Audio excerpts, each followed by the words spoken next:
Good evening again, and welcome back to the One Take Livecast. I am going to be talking to the Duos Theatre Company, and I shall speak in to one of their stars of their newest production, The Highwayman, which is a comedy play which involves improv, vaudeville, comedy, but also if you like the Carry On films and Monty Python as well, it's got a bit of that element, as well as good old adventure and humour. Let's invite them in.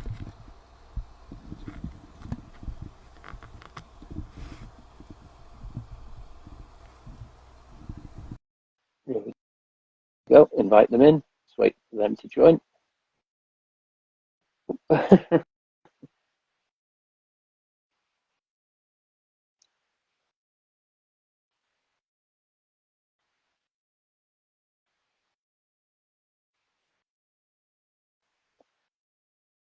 Just wait for them to accept. If they are watching this as well, they can also press the plus button down there, and we get this show on the road.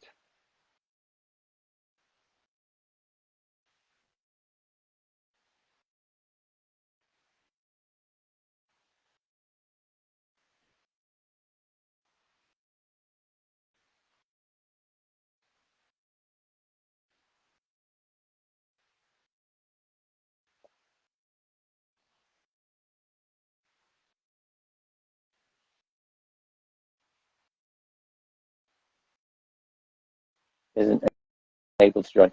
If you press the plus sign, which where I am live, so you'll see a plus sign down there and everything.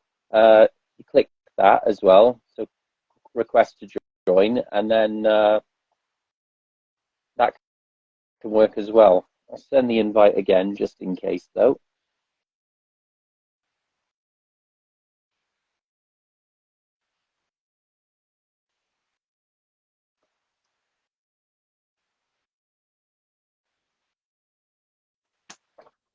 Oh, how when I turn the camera up? There we go. Hello Right. there. Oh, hello. All right. I mean, am I addressing the notorious outlaw Bold Harold? you're not one of those ones who's gonna after collecting a bounty or anything, right? Oh no, I'm a storyteller. Oh, all right then. You can make me sound good. Yes, I am in fact the dashing debonair, highwayman extraordinaire, Bold Herald. Yes, and you've been from Little Gimphole to Bell's End, correct? Oh, I've been all over Bell's End. That's quite right. Yeah. And I delved into Little Gimphole a little bit. Yeah. Now, as a highwayman, a lot of people aren't familiar with that. What can you tell us a highwayman does in your profession? Well, I suppose the simplest way to put it to people, it's kind of like a pirate who gets seasick, so does it on land. Basically, I lie in wait in the bushes, not what you think. And then anyone who comes around, I pull out my weapon. Again, not what you think, one of these. All right, and I stick it in their face, and I say very loudly and aggressively, stand and deliver your money and your life. And I take, yeah, like that. That's usually what they do. And then I take what they got. And then I drink. Money primarily, but if they've got any jewels or any like treasured trinkets as well, what you could get on the black market for that. Yeah, I'll take it, but I prefer money because then I can just go straight down to the pub.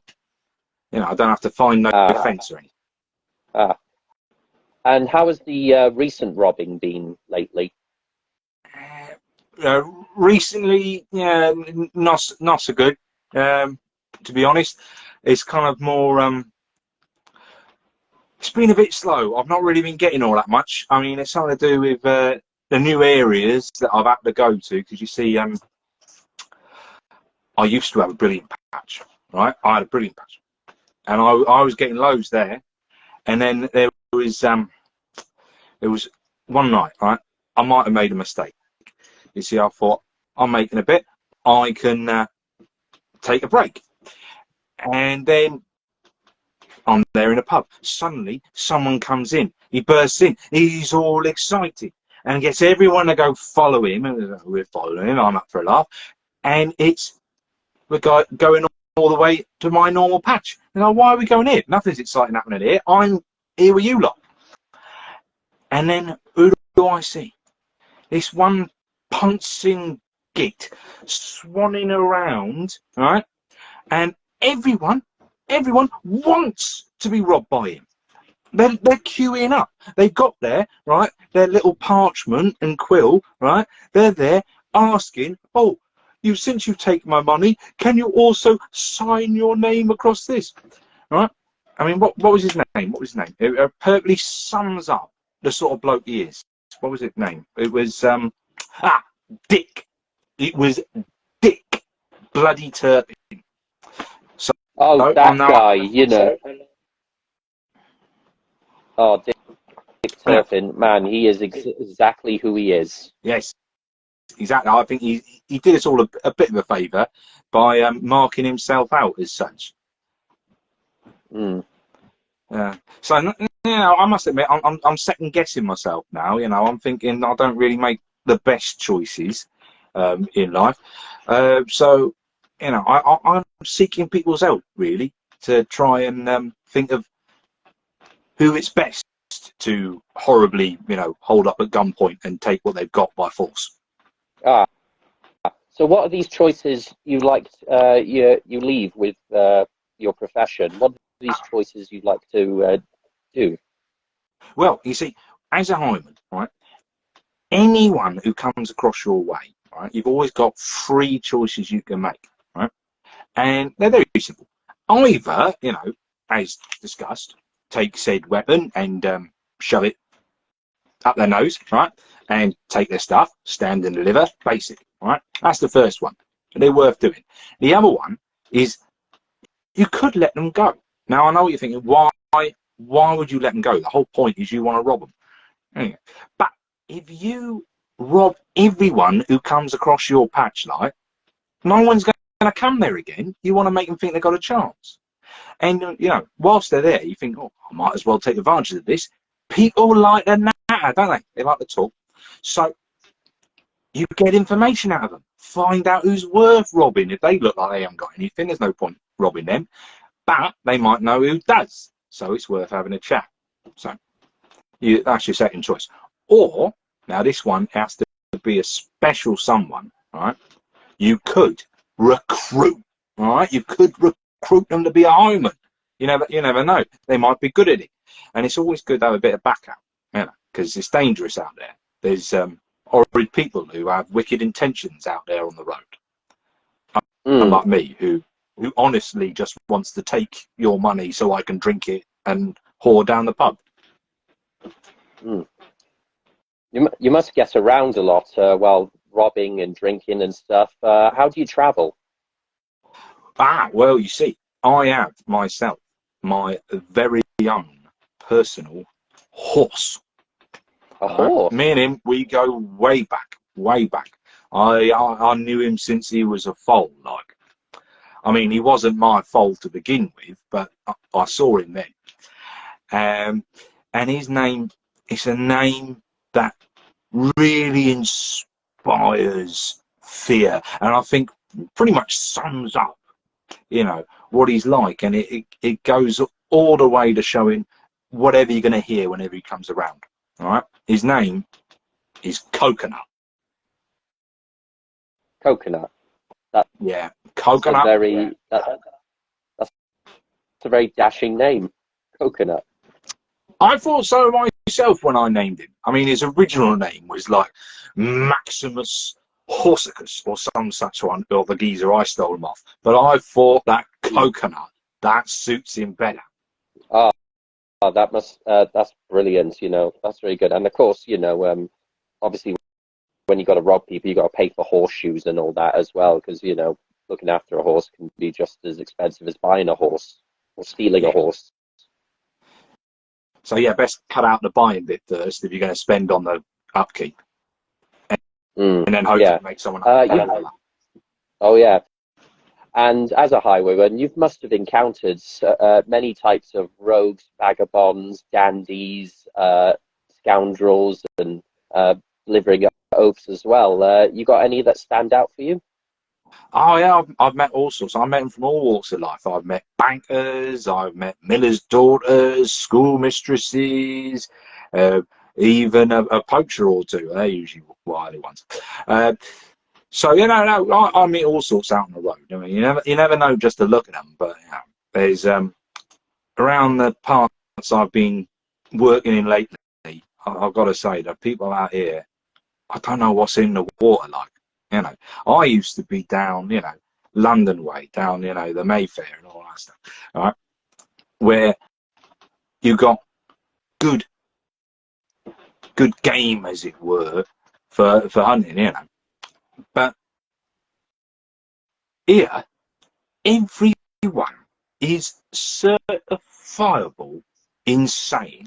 I don't know if it's something to do with being out in the sticks, out in the countryside, or what, but there's something in the grog. Oh, yeah. I mean, usually the water is a bit thing, but obviously you've prepared. You've got your pistols, you've got your words ready, you've got everything, and obviously you've got your choices to offer them: recruit, stand and or stand deliver, or let them pass. Has there been times where you think you've made the wrong decision when that person was probably worth robbing, but you just let them go, and you were like, bugger? All the time, all the time. This is why I need help, really. To be fair, I've made the wrong choices all the time. Sometimes they look like they're poor, they've got nothing on them, and really, what you want to do is grab them all by the legs and tip them upside down and see what comes out, because they go away and they're off smiling. They think, him, right? He looked like he could have robbed me. Because I mean, let's be fair, it's not exactly like I'm making any secret of it whenever I don't rob someone. I mean, not everyone's carrying around a pistol and a saber and talking to a getaway horse in the bushes. But they think they've gotten away with it when I've made the wrong choice to not rob them blind. Some of them have even shown me what they've got that I can't get.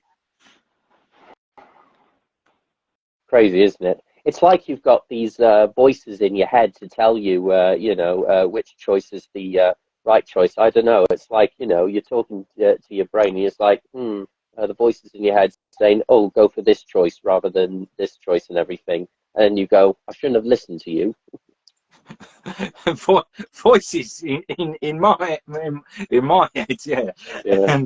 And well, I mean, I do hear some whispers.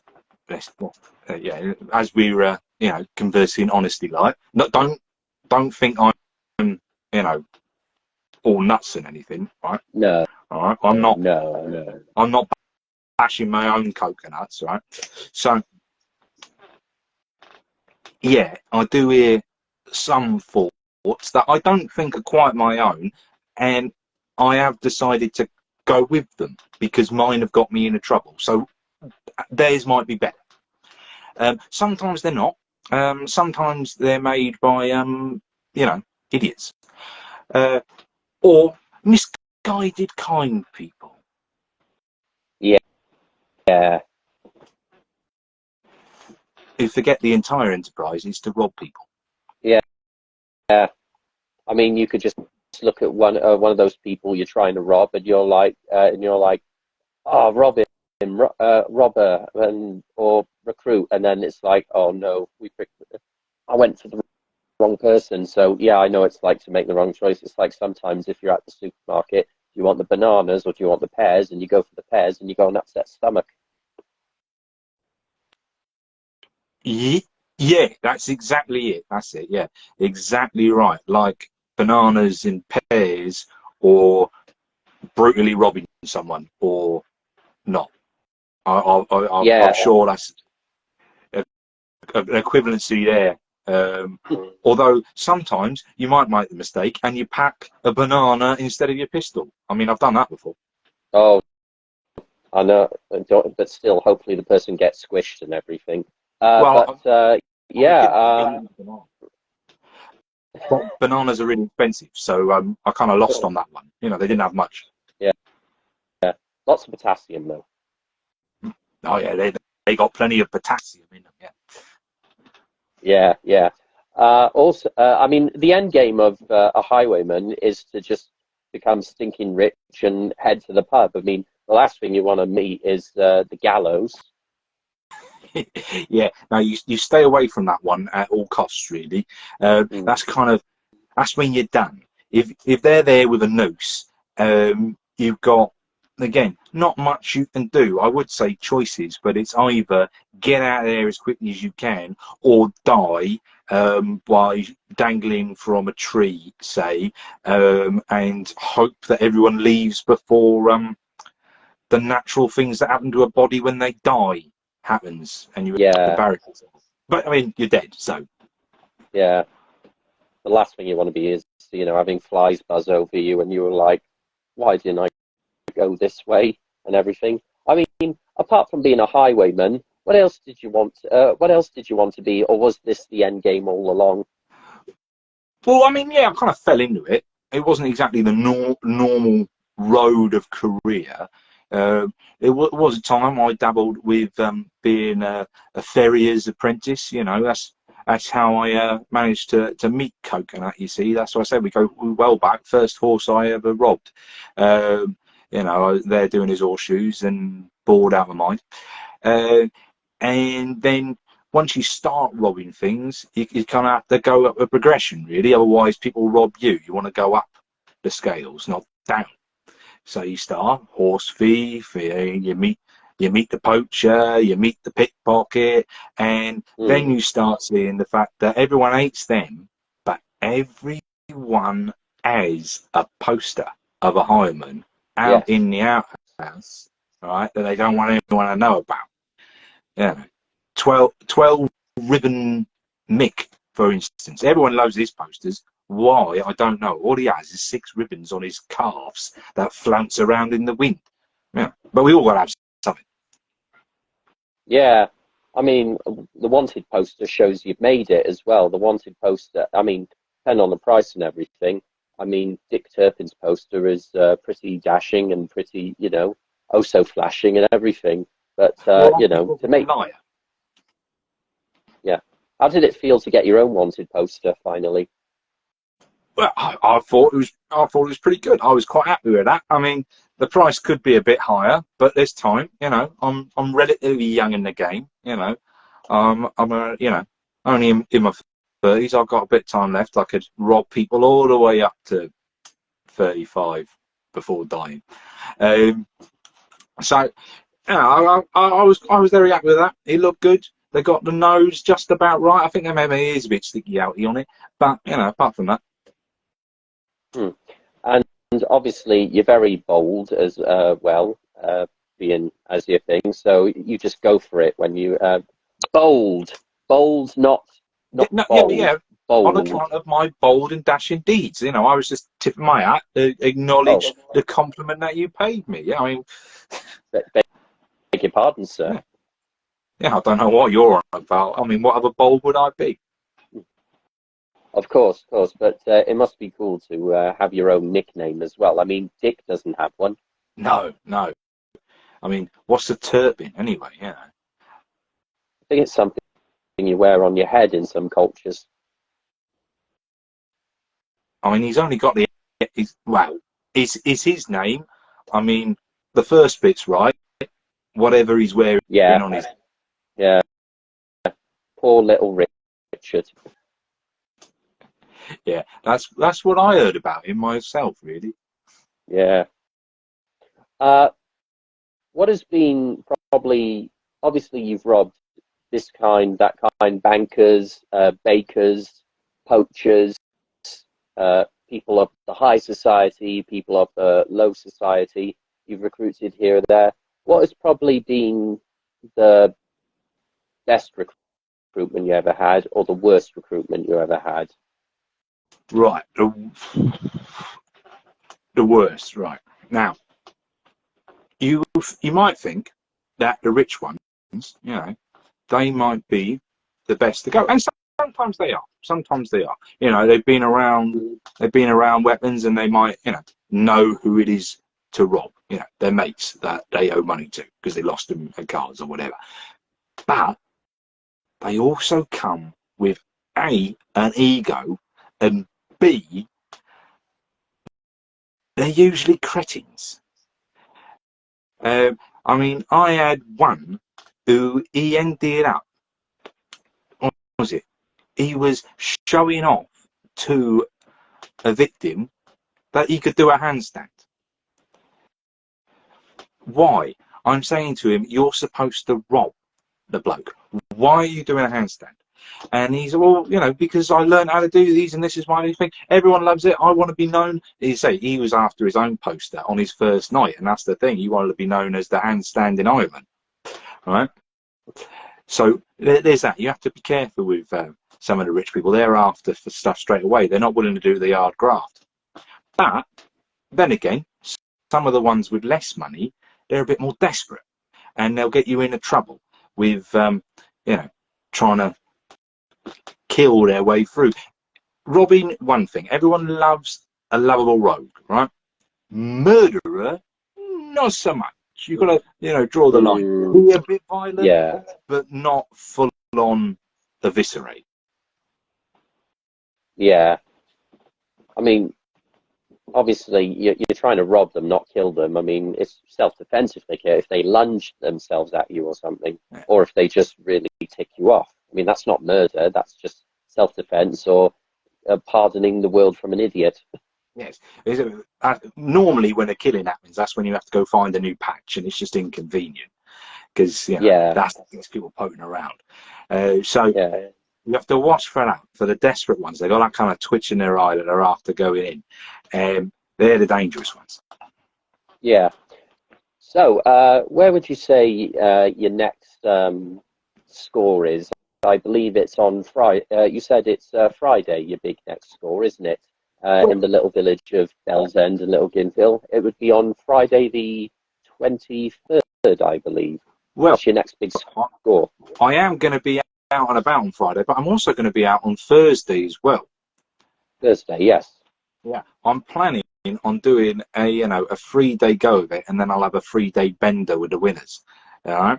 So the Thursday, the Friday, and the Saturday, probably starting round about 7 o'clock on what's it, Wellfield Road, local place around there. Yeah, that's not far from Little Gimpo. Yeah, Wellfield Road, in an area known as St Andrews. I think there's a theatre by there. Yeah, that's the one. Hopefully, people will be doing that one as well. Yeah. Yeah. Yep. Hopefully, you can get a lot of pockets there as successfully, whether you recruit or rob or just let them go, for the Lord's sake and everything. But yeah, so that's going to be Thursday, Friday, and Saturday on Wellfield Road, not far from Little Gimpo, just across from Bell's End, and just in the House of the Lord. Yeah, that's the one. It's St Andrews. Yeah. Yep, St Andrews. Well, I look forward to your absolute excellent adventure, Old Howard. I hope when I see you there, I can get an autograph of your wanted poster and frame it. And then next time I see a Dick Turpin one, I'll do exactly what the Dick is supposed to do on that poster. I mean, yeah, don't make sure that no one's watching unless that's particularly what you're into, and make sure it's one that he'll walk past and see what real aficionados of highwaymen think of him. Depends how much ale I've had. Oh, but thank you for stopping by. I shall let you continue with your Robin recruiting, and hopefully you don't get caught, and I shall see you on the good old road. Ah, wonderful. Right, thank you for speaking to me, and anyone else who wants to come and find me, you know where to find me now, and you'll see me then. Just don't try and find me to hang me. That might not work. Take care, good sir. All right. Good night.